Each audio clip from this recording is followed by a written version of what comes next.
Of Jared Olchen, and today we are going to learn the Haftorah of Parshat V'Etchanan on page 1225.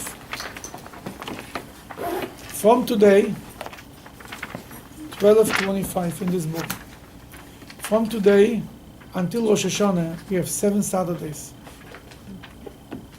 7 Shabbos. And every Shabbos there is another Haftorah of comforting the Jewish people. At Tisha B'Av, we have the destruction of the temple. Now the job of God is to comfort the Jewish people. He sends the prophet to comfort the Jewish people. And every Haftorah is upgrading the level of comforting, more and more and more, all the way to Rosh Hashanah. That we walk into Rosh Hashanah from a sense of strong comfort, from condolence, giving us strength and blessing and saying how great the Jewish people are. It's called Shabbat Nachamu, the 7 of comforting. We had 3 before, from 3 weeks before Tisha B'Av was 3 harsh prophecies who were predicting the destruction if the Jews will not do what God wants. Now the destruction is over. Now the job of the prophets and the Jewish people is to find comfort and to comfort each other and comfort the Jewish people. This Shabbos has also a name, like we spoke last week. Shabbat Nachamu, named after the Shabbos of the name of the Haftorah, Nachamu Nachamu. What does Nachamu means? Comfort. Nachamu Nachamu, comfort, comfort my people. Very powerful word, and in Hebrew it's very, very powerful, not just powerful. Now there is a medrash that says something very interesting. That God sent many prophets to comfort the Jewish people. And the medrash goes on, God said the prophet Micah, and he quotes what Micah said, a nice word about the Jewish people. And the Jewish people, so to speak, answer him, but last time there is another prophecy from you where you admonish us. So which one should we believe you? The one you admonish us, or the one that you will give us a compliment? Then he said another prophet, Amos. Amos, and we quotes, the Medrash quotes a nice line that Amos is saying. And the Jewish people, so to speak, tell him, Amos, but you said also the other thing. Which one should we believe you? To this or to this? And goes on a list of 10 prophets.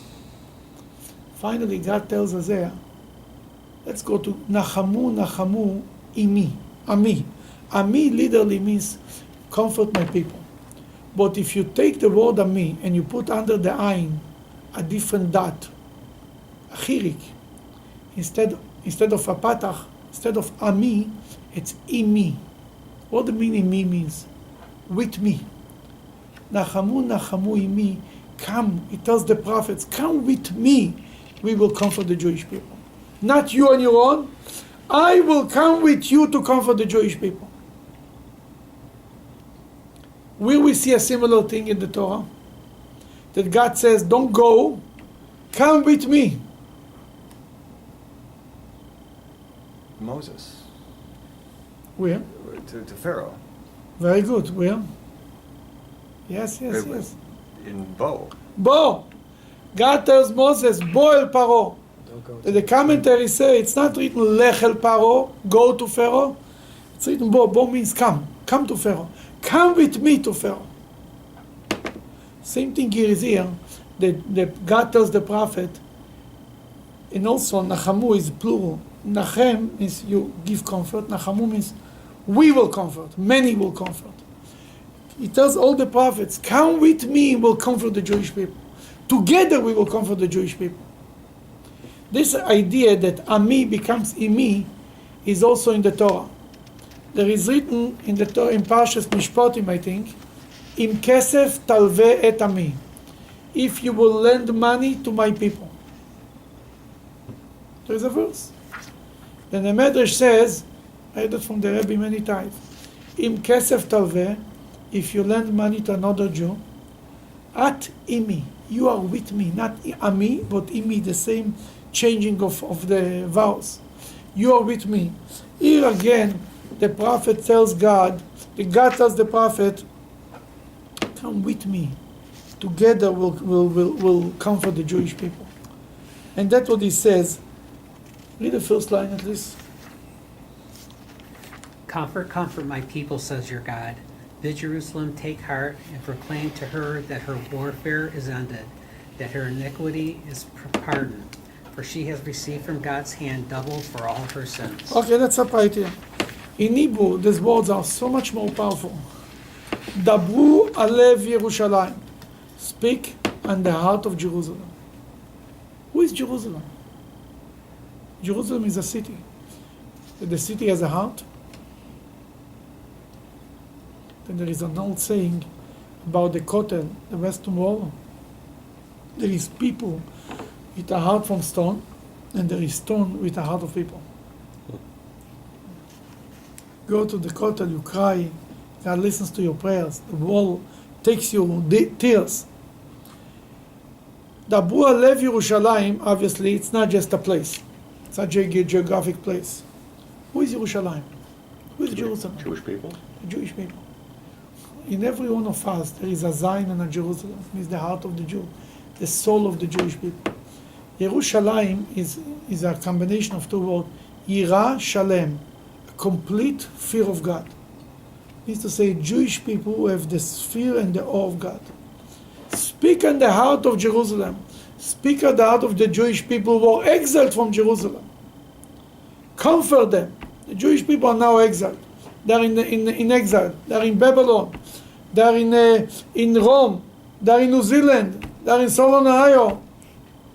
They're in exile. God tells the prophet, speak to the heart of Jerusalem. What do you tell them? I just have a question. When was this prophecy? How long after the destruction was this prophecy? This prophecy was spread by Isaiah. Isaiah was how long before the destruction? About 140 years. 140 years before the destruction. Depends on which counting. He has had 86 50 years. prophecy. 50 years before the destruction. He was for sure before the destruction of the temple. He ended his prophecy before the destruction of the first temple. Yeah, so it's in between. But no, it was before the destruction Before the destruction of the first temple. It was in the time of Chizkiyahu. Now it's a prophecy. Prophecy is for the future. In the beginning, he predicted the destruction, but more than that, he prepared the word of comfort that the Jewish people will need. Isaiah came before Jeremiah. Jeremiah predicting the destruction. Isaiah predicted the redemption, Return. the comfort, the return, right? And what is really happening here? That we learn a concept, Magdim Refuah Lemaka. God brings the cure. It's very important. The remedy before the punishment. Judaism believes then if there is a sickness, there is a cure for it. It's a matter of finding the cure. God doesn't create a sickness before he creates the cure, the remedy.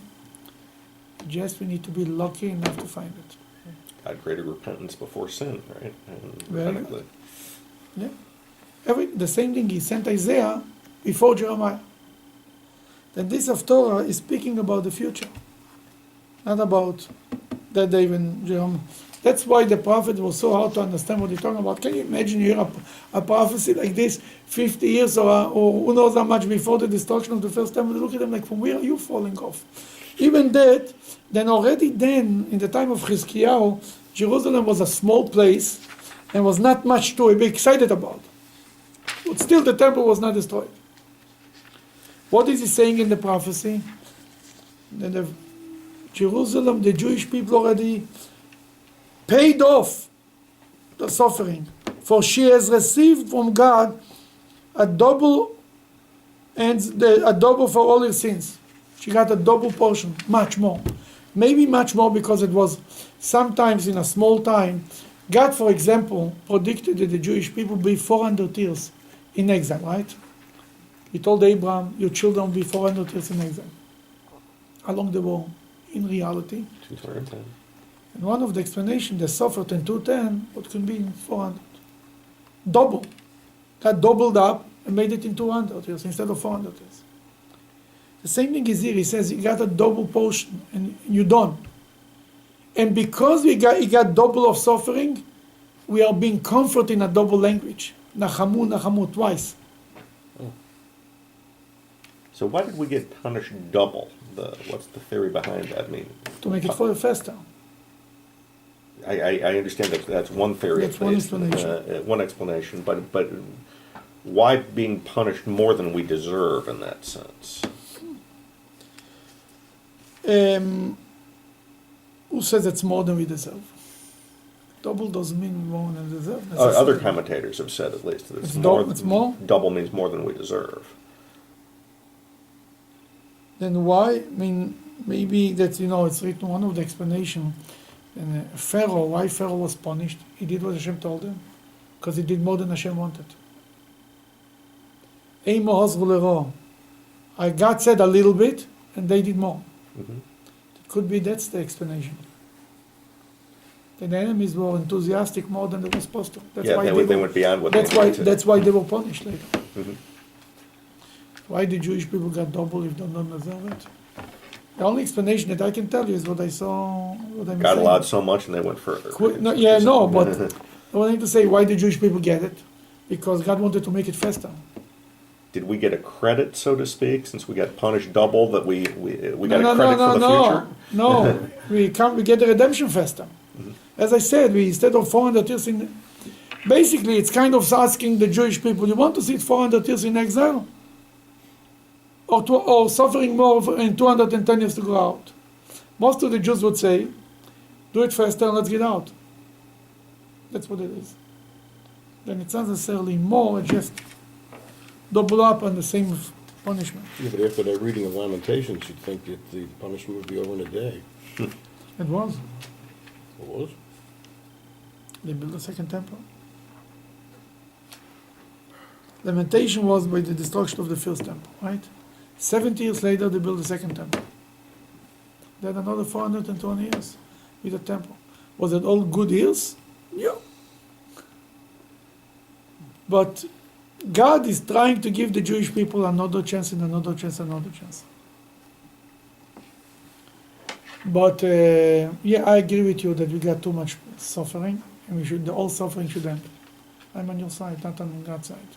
I'm not God's lawyer. Don't get me wrong. Okay, page 1227. Kol Koreh Bamidbar. Go ahead. Listen, one calls, prepare the way for God in the wilderness. Make straight in the desert a highway for our God. Okay, what does this mean? A voice. There is three voices here, three kolot. Some people say it's like three messages. A voice is calling in the desert. Make a way for God, right? And prepare the way for God in the wilderness. Straight, make straight in the desert, A highway. highway for God. Two expressions of making a clear way for God. Not crooked. Yeah, what does this mean? I think it also reflects on when the Jews left Egypt. That the Medrash tells us, Rashi tells us, that the clouds of glory were going him straight in the way. Everything was clear. That he says here also, when the redemption will come, will be a voice who will say, make a way for God. Why we need to make a way for God? This is not for the refuge? And why for God? Why it's written here for God? Panu derech Hashem, make a way for God. Why for God? God comes with them, right? Oh! What? Finally a chassid. God goes with the Jews to exile. He's not sitting in his office and he sends the Jews to exile. God goes with the Jews to exile. Then when we say, the prophet says, a voice is calling in the desert, make a way for God to go out of exile. God needs to go out of exile. God will be the first one who lead the Jewish people out of exile. He's in exile with the Jews. God suffers with the Jews in exile. God revealed himself in a burning bush. Right? First time. All other times God revealed himself to Abraham, Isaac, and Jacob, to Moses in the future, to all the prophets. It was in their mind, right? Why do you need the burning bush? He couldn't come to Moses in his mind and tell him, Moshe, go do the... What do you need the burning bush for? Ashi, all the kind, and the Talmud explains. Then what was the burning bush? What was the bush made of? Thorns. Thorns. God wanted to say that He suffers with the Jewish people. It's a bush with thorns. It's painful. And I too suffer with the Jewish people. He wanted to tell Moses, I am not away disconnected from you people, from the suffering. I am there with them. Bechol tzorosom lo tzor. God suffers with the Jews. Every tzore, bechol tzaratam is in the word tzore. Every tzore that the Jewish people have, lo tzor, it's his tzore. It's his pain. God is hurting, when you see your child has to get a shot, and he cries and it's hurting him, it's hurting you more than it's hurting him. That's exactly. God is a loving parent. And because He's a loving parent, the Jewish people, when the Jewish people suffer for whatever reason it is, sometimes you have to give your child strong medication, you have no choice. God forbid he needs to take a real thing in the hospital, and you see him suffering and your heart breaks, but you know it's good for him. But while he's having it, he suffers with you. That nobody should ever think that God is disconnected, He doesn't care, or He suffers with us, it's hurting Him even more than us. So by that, can we extend that to say that God is in the diaspora with us? Absolutely. I mean, and He's estranged Absolutely. Himself from He's exiled Himself for all these all these years. Sure. Take it a little further. There is a story about the Baal Shem Tov. One of his disciples once came to him, told him, Rebbe, I want to make Aliyah to Israel. The Western Wall, the Holy Temple. He didn't want to go to Masada for a vacation. He wanted the holiness of Israel. The Baal Shem Tov told them, okay, before we go, it was Friday afternoon, come join me. Hasidim go before Shabbat to the mikveh. Join me, we'll go to the mikveh. Getting under the water, suddenly he sees a vision. He sees that he's in Israel, and he's flying, and he's getting closer, and he's in Jerusalem. He's on the Temple Mount. He sees the temple, and he's like flying. He gets in there and deeper, and all the doors are open for him, and he's opening the Holy of Holies, and he sees the Ark of the Covenant, and he's opening the Ark, and there is no tablets, as we are the tablets. Here's a voice: the tablets are in Meshbush. Meshbush was the city of the Baal Shem Tov. Came out from the mikveh. He didn't want to go to Israel. God is where spirituality is. Absolutely. God went to exile, no question about it. We've got it symbolically in Ezekiel. The chariot, the divine chariot, picks up and literally moves with the people as they go into exile. And it's written everywhere in the prophets. It's written that God went to exile with the Jews. Absolutely. God went to exile. And the Rebbe was, when we were by the Rebbe, we didn't have any need to go to the Kotel. We had God in Israel there. Absolutely, God is with us. God is sitting in an office in Tel Aviv and we're suffering. Wasn't that pronounced when the Jews sinned and they wanted, and Moses begged God to not kill them all, and I'll take you out. He said, I want God to do I won't take an angel, I'll only settle for you. That's also, yeah. I know what you mean. In by the golden calf.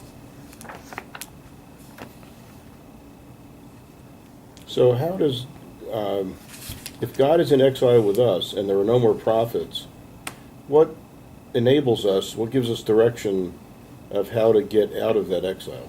What do you mean? Well, God is with us. God will take us out from exile. but He's in exile. Sure, no. So, but No, if He wouldn't be in exile, we would ask ourselves, are we going out ourselves? God is in exile. He will take us out from exile. Don't worry. He knows how to get out of exile. Just as to want, we need to convince Him. That's only a little problem. We need to convince Him to get out of exile. We need to help Him to get out of exile. Let's put it this way. God is with His kids. If kids have to be in exile, God's in exile with them. There is a Jewish law that says, we know there is a city of refuge, right? It's written if a Jew killed somebody by mistake, goes to city of refuge. Then if he goes to city of refuge, his Rebbe goes with him. That if the Jews went to the city of refuge, God goes with us. God is wherever we go. Absolutely. Think if we would go by ourselves, we would never go anywhere. God is with us. That's what it's all about. That's why we are still around. Because God is with us. Yeah, absolutely. God is here in Solon Isle. Right here. You don't have to go anywhere. I guess I was leading to the question is what series of events do we have to do to trigger God to help us get out of Israel? To get out of Israel, to get out of here? exile. Of exile. Oh, I know a few things. like putting on film, a few other good things. We can convince them. But it's all of us together. That's the point. And even if we don't have the full redemption, every one of us has his personal redemption. A stronger connection with God. That's a personal redemption.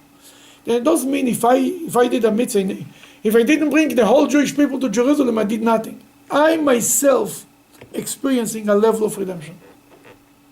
Means a closer connection with God. What is exile? Exile is that the world is hanging heavy on you. Your mind is a little verquetscht. It's like when you come back from a funeral, you're a little, you cannot think straight, you cannot. And coming out from yourself to be able to see the bigger picture, to be able to be elevated, to feel uplifted, that's redemption. That's a little redemption. It's not a big redemption. I didn't go to Jerusalem. That's a little redemption. That's the Jerusalem that's in everyone's heart. Number 4, every valley. Okay. Every valley will be lifted up, and every mountain and hill made low. The crooked will become level, and the rough places a plain. And God's glory will be revealed, and all mankind will see it together, for God's mouth has spoken it. V'niglo kvoid Hashem. The glory of God will be revealed. And all mankind, the language that the text says, not mankind, kol basar, every flesh will see it together, that God's mouth has spoken. It means to say the glory of God will be tangible. What is exile? Exile means we don't see God. We think I make it, you make it, the bad are running around and doing whatever they want, and the good are suffering. What's going on here? It's darkness. Where is God? When the redemption will come, when Niklo Kvoid Hashem, the glory of God will be revealed. Everyone will be able to see it. Every flesh will be tangible.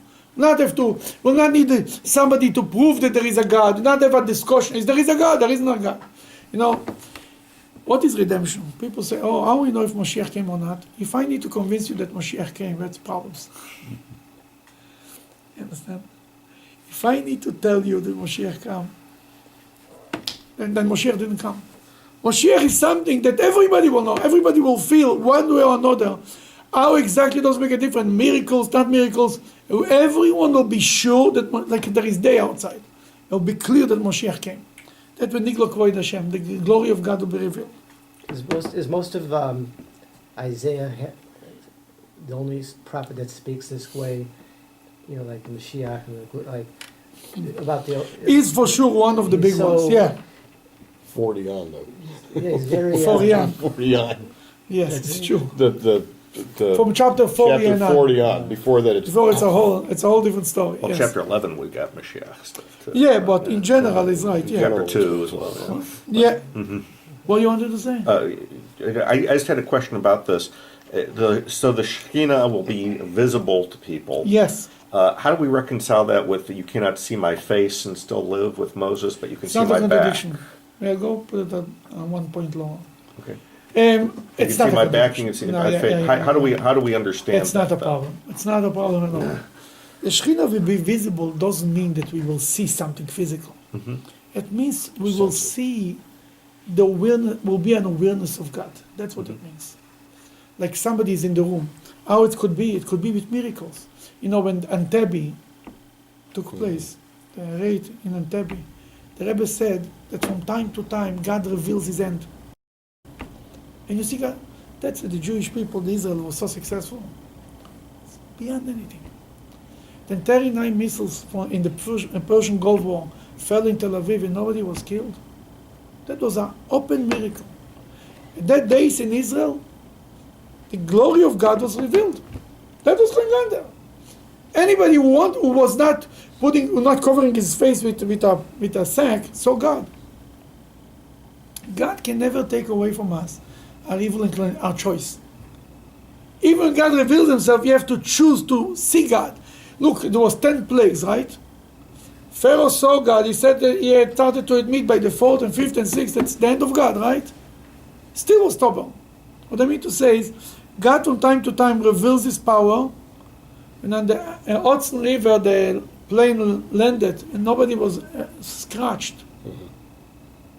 It's only up to us if we want to see the miracle or not. But sometimes, from time to time, God shows such a miracle that it's unbelievable. That will be when Mashiach will come. Doesn't mean that we'll see God. Moses wanted to understand God. Moses wanted, tell me, show me your glory. Why? He wanted to understand. He wanted more than that. But here we're talking about the awareness of God. That is going to be clear. And this isn't just for the people that are Jews. This is Everybody. For everybody. If they want to, would. Everybody. We are in the business of redemption. Is not only Jews. We cannot only redeem ourselves in shul and be happy. It doesn't work like this. We need that the world should recognize that there is God. Somebody asked me about he's going something big. What the message to give? I told them the first message is you have to somehow mention that there is God. People have to know that there is a God. Another once a lady told me she got a reward, she's giving a big speech. So to just mention the word God. The number one thing that we have an obligation for the rest of the world is to remind them that there is a God. Thank God, God willing. You put it in many other ways. But people have to be reminded that there is a God. And here is not talking about only reminding, it's about an awareness. You need to understand, if I have an awareness and you have an awareness, and ISIS an awareness of God will not be ISIS. The moment will be an awareness of God, evil will cease from the world. Not because of miracles. Because anybody who has an awareness of God will not do evil. And many times you see people discover that they stole money from a synagogue, they gave the money back. They stole money from a person who was in Israel a few years ago. Was a family who lost a son in the war, in one of the wars. They went to Europe, they couldn't handle it, they came back. They walk in the house, something is wrong, everything is upside down. And they have a room dedicated to their son, with his gun, with everything. They saw there are not. The guy said, I'm sorry that I touched your house. He starts to stealing. He walked into the room. He saw that's a room of a son who died, and there was a plaque and this from the army. He left everything and he ran away. What really happened there? In 1 second, he had an awareness of God. The moment he had an awareness of God, he didn't want to steal. He will steal from a guy or from a family. That's exactly what needs to take place. If we will all have this awareness, automatically we will not be there. And that's what he's talking about. Listen. Number 6 is another voice. Kol Omerka. Listen, one say, shout, and he says, what shall I shout? Shout that mankind is grass, and its all beauty is like the flower of the field. The grass withers, the flower fades beneath God's breath. Surely the people are like grass. The grass withers, the flower fades, but God's word will stand forever. Here he says, before he spoke about God coming out from exile, paving the way, he spoke from God's side. Here he says, from the world side, what are you impressed with the rest of the world? They're like withering like grass. Today a person is here, tomorrow is there. Who is forever? We don't even know, nothing. The only thing that's forever, Dvar Elokeinu Yakum Leolam. The word of God will be forever. God created the world in 6 days of creation with words. Whatever God says will stand up. It will not be revealed today, it will be revealed tomorrow, in 10 years, in 100 years. The word of God will prevail. Then the first voice says, he speaks from God's point. Everything will make a way for God. Here he says, don't be afraid from flesh and blood, from human beings. It's nothing.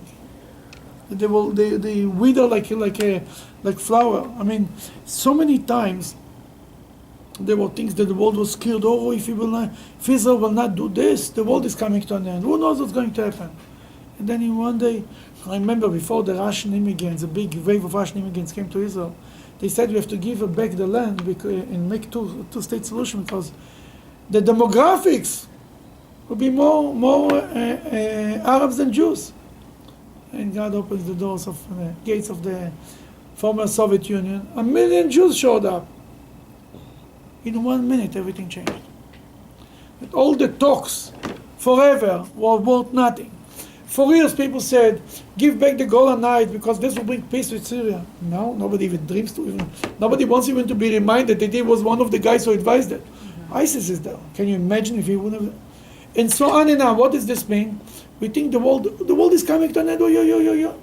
That's why you're getting so worked up. The world is nothing. It's the word of God. That's what counts. Everything could be changed in a minute. I mean, who would believe it'll be the spring, Arab Spring, and then look, in the last few years, the whole world changed. Everything changed. Everything that we know changed. Who is on this side, there's on the other side, there's no sides anymore.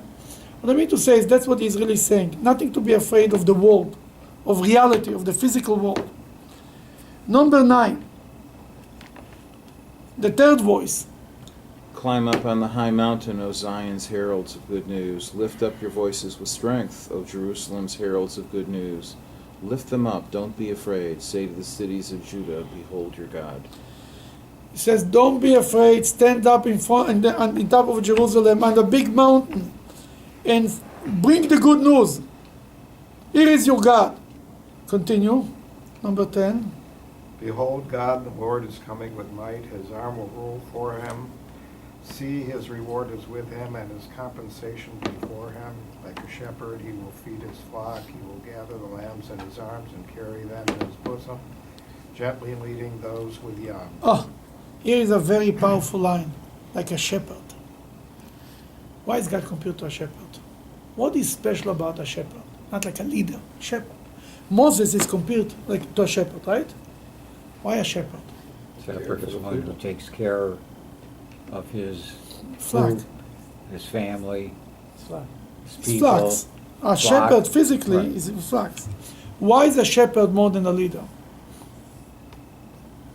Goes after every little lamb, but doesn't let any of the little Number lambs go. one, the flocks, the sheep, they don't question them.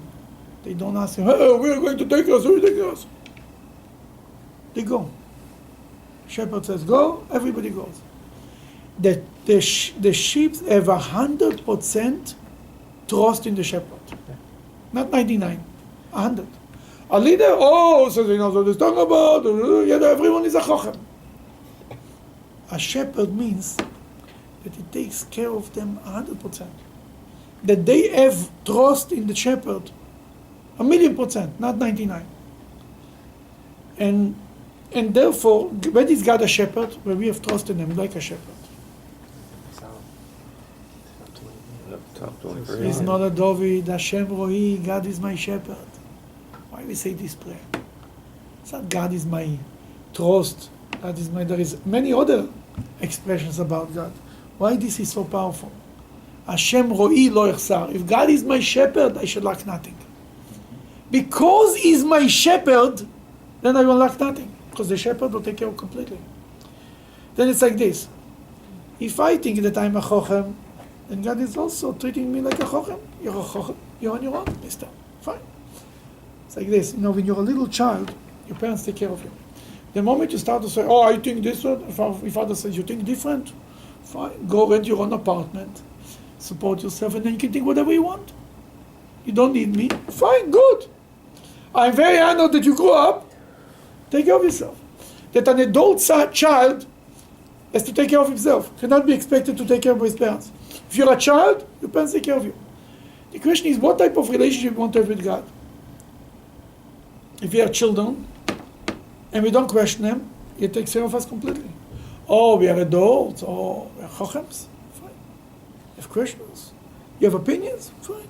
Then do it yourself, a little bit. The same thing is here, like a shepherd, Hashem ro'i, because God is my shepherd. For I am like a sheep. Be'emot ha'iti imach. There is a line in the book of Psalms that says, I'm to you like an animal. I don't think for myself. I have complete trust. When you have complete trust in God, God will take care of you completely. It's a two-way road. It's a very hard level to reach. It doesn't mean you're stupid. It doesn't mean you're calm. It means that you have come to the conclusion that you need to have the trust, complete trust in God. You understand what I'm saying? Mm-hmm. It doesn't come from a weakness. It comes from strength. You reach such a level, that's the highest level in spirituality, in Judaism, is to have complete trust in God. When we are weaker, we don't have trust, we have fears, we worry. That's weakness. A higher level of trust, this is something that's the highest level to reach. It's not intellectual. But it could come from intellectual. Yeah. You come to the conclusion that you need to have trust in God. It doesn't come from being stupid. You understand what I'm saying? It's not coming from But it's more than that. from weakness.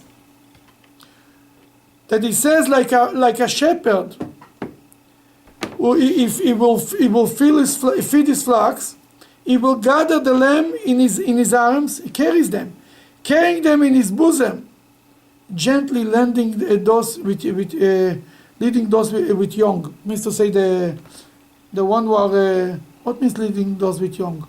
The babies? Yeah. Uh-huh. Or the pregnant pregnant ones? one. The pregnant one. Mm-hmm. Means God is carrying us like a shepherd. What type of a shepherd? With love, carrying us in his hand. Okay, now it starts like a new thing. He's saying to the human being, "What are you afraid of the world? Who created all of this? How God created this amazing creation?" Number 12. Who has measured the waters in the hollow of his hand, and measured off the heavens with a ruler, comprehended the dust of the earth in a measure, and weighed the mountains in scales, and the hills in a balance? Okay. Everything in the world is in a balance. Anybody who learned a little more science than me knows that if the world would be a little closer to the sun, the earth, everything would be able to survive. The light, the heat, be a little further. That's why in the other galaxies there is nothing. There is no water. There is no life. This is just. Then he says, who made it all so perfect? Not a little here, not a little there. If a human being would be a little bit, if we lose a little water in one of our ears, the whole balance is gone. He says, who did all of this? Continue number 13. Who has directed God's Spirit or instructed him as his advisor? From whom did he take advice? Who instructed him, showing him the path of justice, teaching him knowledge, and showing him the way of understanding? Yeah, who taught God? Who is the teacher? Where is he? Where are you going to find him? There is the concept of consultation with angels. How do we understand that in relationship to this? They take their orders from God. They're programmed to think one way. No questions. Angels, first of all, is right. Angels do not have free choice, number one. Obviously, that doesn't. The idea is, it's written that God consulted the angels if to create the world. He asked truth and kindness, should I create the world or not? Truth said, don't create the world, because they're all liars. Kindness says, create the world. Give them good people. They're good people. Create the world. What does this mean? The Medrash says that God wanted to show humans they should take advice, they should make decisions on their own. It doesn't mean that physically God had angels that he asked them their advice, you understand? It's a metaphorical concept. God was asking the angels. It means he kind of told them what it's going to be.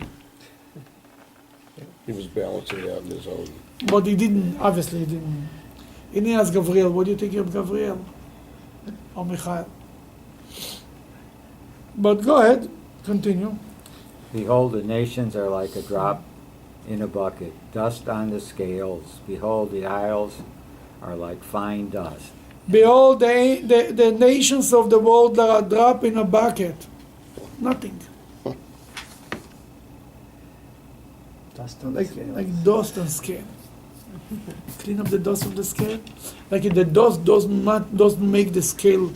It doesn't ruin the scale. Doesn't make it heavier. That's how much the world is. We're impressed with the world. You're afraid of the world. The world says this. The world says this. So they say. Like a dust of the scale. If God doesn't want them, it'll be like this. The world. The Babylonians were against Israel, and the Romans were against Israel. And who wasn't against Israel? Against the Jewish people? No, so the same. Haben sie gesagt. But a Jew lives a little higher life. Come and tell them, you know, the world says this. It's not so krochen. So they say, schön, haben sie gesagt. That they said. Fine. There's all going on Olympics and he's winning and he's losing. Instead of being influenced with the world, we have to influence the world. We decide something is right, you do it. And the world will come around. Because everybody, the majority thinks like this. Majority doesn't make any difference, doesn't change one rule in Judaism. The majority says, oh, Christ, they want this, they want gay marriage, whatever the issue should be. Nothing changes the law. There is the law, and that's it. And everybody should come around. And that's what he's really saying. Okay, all the nations. Go ahead. No, and 17. Lebanon Yeah, you go. I'm sorry. is not sufficient fuel, nor its beast enough for burnt offerings. All the nations are like nothing before him. In his eyes they are emptiness and vanity. All the nations are nothing for him. When a person wakes up in the morning and he understands that the whole world is nothing, he will not be afraid. He will have a different day. It doesn't mean he has nothing and therefore he has to throw everybody out of the boss. Nothing, it means there's nothing to be afraid of. If he believes that something is right and he's doing the right thing, he should move on. Not to be influenced by what the world says and the world thinks. We are constantly influenced by the trends. It's a new trend. It's a new thing. People think now everybody has to be wicked. Tomorrow they think everybody has to be. We are stronger than that. So when we gave away that land that we were talking about earlier, we The same weren't paying idea. attention. The same idea, absolutely. Number 18. To whom then will you liken God? Or what likeness will you compare to him? Can you compare to God to anything? An idol? The craftsman casts it, the goldsmith overlays it with gold, and the silversmith casts for it silver chains. A tree is set apart. He chooses one that will not rot. He seeks a skillful craftsman to set up an image that will not be movable. Okay, let's stop right here. What is he saying here? Before he said, don't be afraid. First of all, he said, who created the world? If not God. Look how beautiful and how perfect the world is. How everything is right there. It's coming from God. Same thing. Second thing he says, don't be afraid of the nations. Now he says, he speaks about idol worshipping. What is idol worshipping, he says? You're ordering a craftsman, and you ask him he should do it from such wood that doesn't rot. He shouldn't be embarrassed later that your God is falling apart. And you're comparing this to God? The Jewish people is to go to serve God and then serve idols. It's a comparison. It's something even to compare. What do you think? The Jews were so stupid? People were so stupid that they believe in idols that it's God? Why they worship idols? What's wrong with that? They're not God. They don't argue with you, with whatever you do. It's okay. Very important point. What you say now? It's a God of your choice. I am God. It's a fiction. I am God. That's what it is. I can do whatever I want. But because I cannot do completely whatever I want, I create a certain religion in my mind that it works for me. As people say, many times, people tell me, my God cannot do the Holocaust. Okay, go to the store, order a God online, and you decide what God did for you. You're right. If God is in your image, fine. And I'm a nice guy. I would never do Holocaust, and God cannot do Holocaust. But if you are in God's image, then it's a whole different discussion. It's my God. You order him on Amazon? I mean, it's your God. What is the language of my God? God is God, and I have to adapt myself to Him. And that's in a different version. That's idol worshiping. My God cannot do this, or my God is doing this. Will you bought them in the store? What is this? You're right. You're asking from God should be merciful, He should be kind, there should be everything good. But whatever God wants, that's what is going to happen. Then He continues even stronger. The next page. Right. What's that word at the end of that 20? It says, that will not be mover? Is that just a typo, or? An image that will not be moved. No, Moved. cannot be moved. That's just a typo, okay. Yes, it means to say the idol cannot be moved. Number 21. Do you not know? Do you not hear? Have you not been told from the beginning? Haven't you understood from the foundations of the earth? You know what's written here? Do you not know? You really don't know? Do you didn't hear from somebody else if you didn't know yourself? Have you not been told from beginning, from other generations? Didn't I tell you before? Or haven't you understood from the foundation of the earth? Basically, God is, the prophet says, are you so stupid? You really didn't know? You know, people don't say, oh, I really didn't know. Many times I want to tell people this. You really didn't know? Or you just make yourself think you didn't know. I understand you didn't internalize it. And many times I tell people, this is not the right thing to do. You know what they tell me then? I know it. Or you rather pretend like you don't know. Sometimes I have to really tell people very painful news. And they pretend they've been being insulted and they never heard about it. After a long conversation, they say, somebody told me that before. Ah, really? And what are you making to me a face like I broke the heaven on your head? People know. And that's what the prophet says. Didn't you really know that? You never heard about it? Go ahead, number 22. He is the one who sits above the circle of the earth, and its inhabitants are like grasshoppers, who stretches out the heavens like a curtain and spreads them like a tent in which to dwell. Who says the inhabitants are like grasshoppers? Where we have this expression? Spies. By the spies. Yeah. Here it's interesting that Isaiah is using the same expression. Who brings princes to nothing and makes the judges of the earth like vanity. They are scarcely planted and scarcely sown. Their stock has barely taken root in the ground. When he blows on them, they wither, and the wind carries them away like stubble. Like nothing, like kash. Kash is like what's stubble? So like the chaff. Grains of dirt.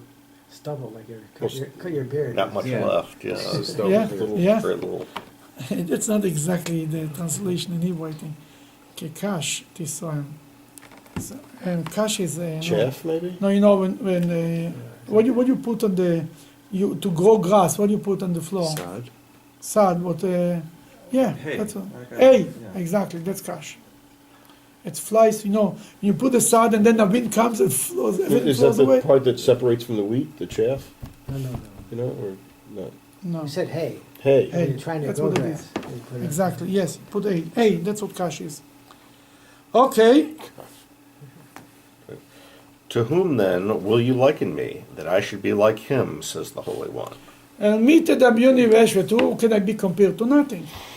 We cannot even. We don't have an image. No, the moment it goes much deeper in this, in Hasidus discussed, the moment you try to describe God, you lost.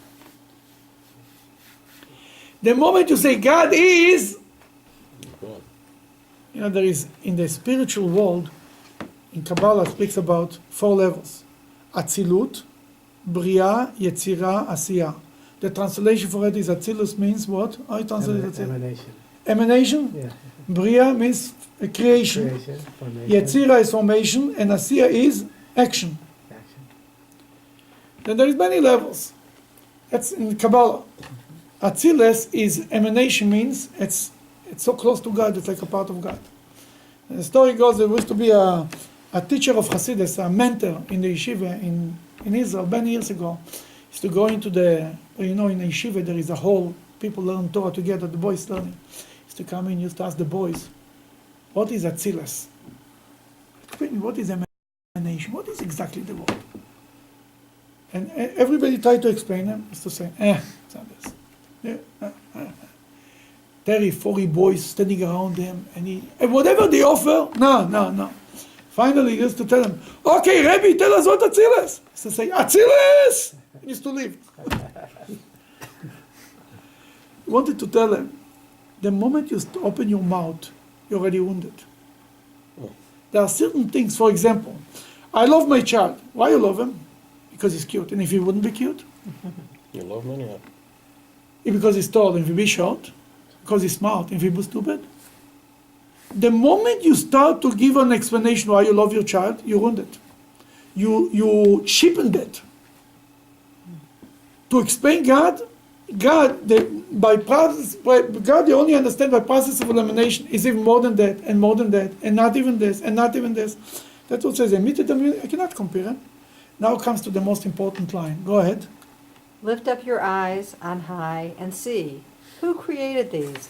He who brings out their host by number, calling them all by name to the greatness of his might and the force of his power.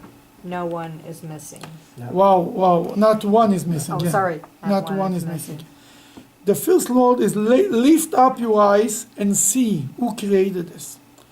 In Hebrew, Seu, Marom, and Eichem. Now look at these three words in Hebrew and tell me what is the acronym, the first letters of three words, what it's making up. Seu, Marom, and Eichem. Look on the Hebrew side and try to make Shema. Shema. Where is written Shema? Which parsha? At Hanan. This week's parsha. Every time there is a link between the parsha and the Haftorah, it's right there. Seu, Marom, and Eichem. What does this mean? Lift up your eyes and see who created all of this. Open your eyes. There was a story once of one of the Chabad rabbis. The fifth Chabad Rebbe had a Jew came to him, a Chassid, who was a wagon driver. He told the Rebbe, I waste my life to be a wagon driver. I'm so miserable. Such a meaningless job. Now the Rebbe told him, I forgot his name, told him, he named him by his name, he told him, I envy you. You envy me? He says, yes. When you sit and you sit and you write, you can always fulfill this verse. Lift up your eyes and see who created this. You can see the sky. You can remember God every minute. He said, I cannot do it, I'm in a room. This man, he gave him a life, gave him a purpose. And 60 years later, when he retired already, in his house, he had his desk next to a big window, and he always sat there, he ate there, he walked there. He should always be able to fulfill what the Rebbe told him. Seu morim einechem. That's the job of human beings, to lift up. That's why in synagogue there is big windows. That's the Jewish law, you have to have big windows. I know what the time is, don't worry about it. We have time, I know, I have this, it's 8:56, that's okay, we have time. God wants, we should lift up our eyes, that's why we look in a, but I want to tell you one more point, I'm going to elaborate about the Shabbos. What is Shema? Translate Shema in English. Here. Listen up. Here. Here. What is Seu, Marom, and Eichem? Listen. See. See. Oh, see. The inside of Shema, what's behind the word here, is see. What's the difference between hearing and seeing?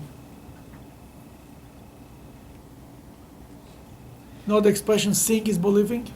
Full comprehension. Why? Full comprehension is not necessarily seeing.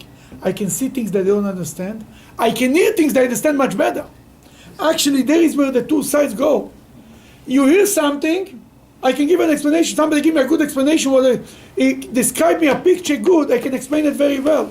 If I would see it, I wouldn't understand what I'm seeing.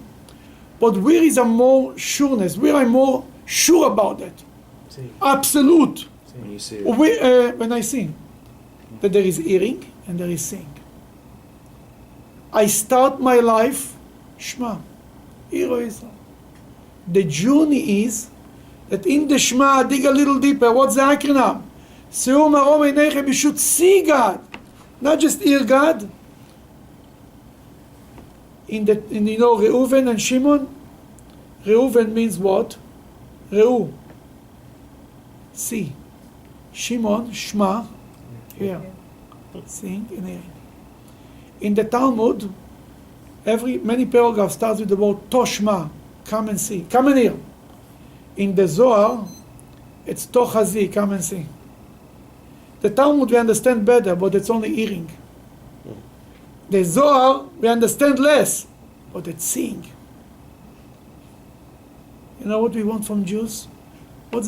Many Jews run around, they heard about God, yeah, they can give you good explanations, they give nice Torahs, but they really feel that God is real?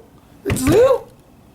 They heard about Seeing could be another Jew, a Hasidic Jew, who may not give you such good explanations, he don't know from nothing. But in his own heart, he knows that there is a God. Our generation, our parents gave us, to American Jews, our generation and older, the seeing. The young generation might hear better, but they don't have the seeing. That's what the problem is.